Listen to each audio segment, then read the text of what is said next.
Since the creation of Eurodesk, inclusion has been a priority because we want to reach out to all young people so that they have a chance to take part in European programs and make their voice heard on European matters. And this type of training that we offer to our national coordinators and multipliers is essential to share practices, to share tools that we are using, to share knowledge and to build our knowledge as a network. Alongside this, we also have guides like the guidebook on digital inclusive communication.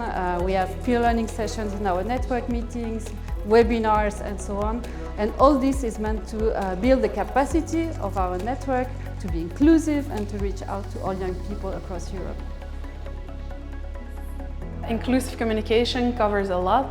It's not just about what you are showing, but also the language you use, how accessible your communication is, but also how you interact with your audiences, and also how responsible you are, how you take on the responsibility as an organization to be inclusive and to work towards a better and more inclusive future.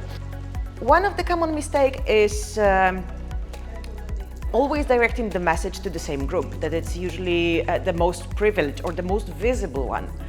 What happens is when we make it as a standard, we might forget some less privileged people on the way.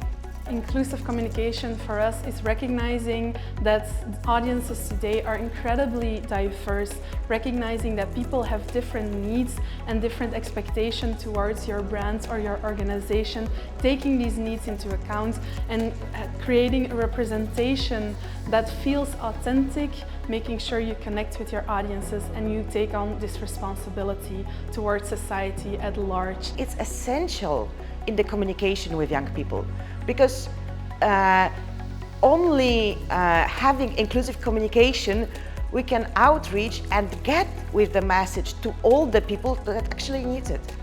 It's not just putting inclusion as a priority in our strategies, it's also about all the daily tasks we do when we communicate on websites, when we communicate on social media, when we have publications. We need to apply very concrete inclusive measures in the visuals we choose, the language we use, etc. And we really consider working on inclusive communication as a win-win, both for your organization but also for your audiences and society.